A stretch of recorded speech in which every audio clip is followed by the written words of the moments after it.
สบายดีทุกท่านปัจจุบันนี้ข้าพเจ้านักข่าวของ RLGE สมศิษย์จันทร์ประภัยจะได้นำทุกท่านเข้ามาเมืองโลเวลแมสซาชูเซตส์ซึ่งเป็นวันสำคัญของคนลาวทุกคนนั่นก็คือวันฉลองหรือวันแห่ทุ่งสร้างสามหัวเดี๋ยวนี้ข้าพเจ้าจะนำทุกท่านเข้ามาฟังการสัมภาษณ์ของท่านบุญเฮงบัวพาห้องนายกรัฐมนตรีของรัฐบาลพระราชอาณาจักรลาวพัฒทินประจำทวีปยุโรปเป็นอย่างจังมากขอเชิญเนาะมีความสำคัญอะไรอย่างไรอธิบายเนาะเข้าใจเพราะว่าข้าพเจ้าเองเป็นบุญเฮงบัวพาจะเป็นรองนายกที่ตั้งหน้าของสู่เมืองฝรั่งเศสยุโรปเพราะว่าการมาฉลองศาสตร์พระราชกล่าวในที่นี้แม้นความหมายแต่เป็นความลึกซึ้งของความเครื่องหมายของเป็นความเป็นประพันธ์ของศาสตร์แบบส่วนใหญ่เนาะนะครับแปลว่ามาสุดนี้ก็แปลถือว่ามาเป็นเทื่อที่สองโอเคปีก่อนท่านได้มาปีก่อนบ่ได้มาแต่ว่าปี2009มาฉลองอยู่นี่มาฉลองอยู่ที่นี่โอ้อยู่หลายเนาะมีหยังได้ท่านอธิบายต่อแปลว่าก่อนจะมานี้เห็นบ่ก็ได้ทักท้ามหมดทุกองค์การที่อยู่ต่างหน้าของเมืองฝรั่งนั้นขอคำเห็นจากเพิ่นในการมาฉลองทุ่งศาสตร์ที่นี้แม่นข้าพเจ้าได้มีโอกาสได้ช่วยโอกาสได้มาถือว่าเป็นความสำคัญของสัญลักษณ์ของชาติแต่ก็ถามถึงทุกองค์การว่าเพิ่นมีแนวคิดอย่างไรเพิ่นก็ฝากความคิดมาว่าเพิ่นก็มีความห่วงใย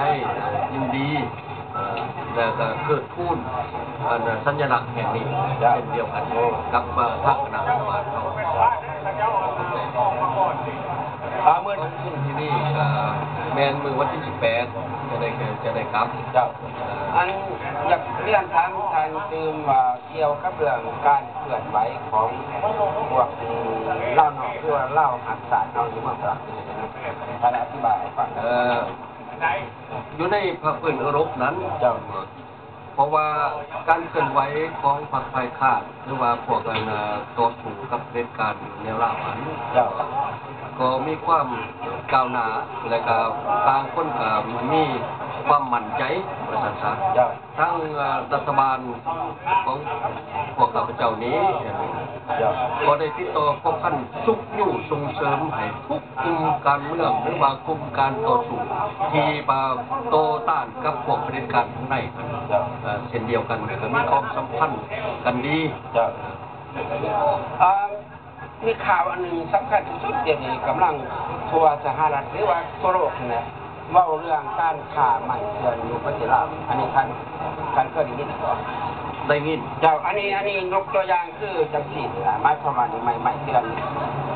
อยู่ลาวคือว่าเขามาเอาเรือยมาตัดเอาไม้เฮาจากอันนาประเทศลาวแขวงอัตตปืออยู่เมืองอัตตปือแล้วแถวระหว่างจากรักจึงแล้วต่อเขตแดนกับสารวัตรแล้วร่างนั้นเดี๋ยวนี้โลกกำลังบอกถึงเรื่องนี้เพราะว่าแก้วมาหลักหรือว่ารวมกันครับภาครัฐลาวนี่พวกมันมีอำนาจตามในเงินเขาคือว่าในอันนี้นี่บอกว่าพี่กายนี่เขาได้3,000 ล้านทุกปีแต่ว่าปีนี้เขาหวังว่าเขาจะได้4,000 ล้านดอลลาร์อันนี้ว่าเฉพาะแต่ใหม่ท่านคือจะแน่นอนปัญหาเพราะการกับเป็นปัญหาของเวียดนามที่มาตัดใหม่อยู่ที่เมืองลาวนั้นอันนี้มันเป็นปัญหาใหญ่ของการทำลายเรื่องสิ่งแวดล้อมในสภาพการและก็เป็นอันนึงที่ว่ามาคุ้นควยเอามาญาติมาลักเอาสมบัติของลาวเฮานี่นะต้นไม้ต้นนึงที่ใหญ่อ้อมสำนีนี่มันอายุมันก็บ่ต่ำกว่า200 ปีขึ้นไปแน่นอนนั่นแหละว่าในเมื่อว่าประเทศเฮานี่นะที่ว่าอยู่ โดยการปกครองของพวกลาวแดงที่ว่าปกครองกันมาอยู่หันเห็นบ่กับมันก็หมายถึงว่าเศรษฐกิจนั่นถ้ามันตัดออกไปน่ะมันเป็นของลาวน่ะมันก็ยังดีหมายว่ามันเป็นสมบัติของลาวแต่ว่ามันเป็นสมบัติของเวียดน่ะมันก็แปลว่าข้าพเจ้านี่ก็บ่เห็นแต่ว่าดีแล้วที่ว่าชาวโลกเพิ่นได้รับรู้และเพิ่นเห็นแต่ว่ากลัวจะเห็นกับต้นไม้นี่มันก็เกือบมันเบาแปลนไปหมดแล้วอันนี้ก็ให้ยังให้ขึ้นว่าบางที่ท่านก็ยังจำได้ข้าพเจ้าเองก็เคยอยู่ในระบบเก่าผ่านมาเกี่ยวกับเรื่องว่าแต่ก่อนเนี่ยพวกเวียดนามเขาว่าพอมีจักรีทหารเวียดนามมาลุกลานลาวหลังจากไรเอกราชเขาสิเมื่อบ้านเขาว่าท่านคือจะในอันพี่ใกล้พี่ก่อนเขามาค้นเอาสากศพเดี๋ยวนี้กำลังมาพุทธเอาสากศพขึ้นเมื่อประเทศอันนี้ขึ้นจะในเกี่ยวกับเรื่อง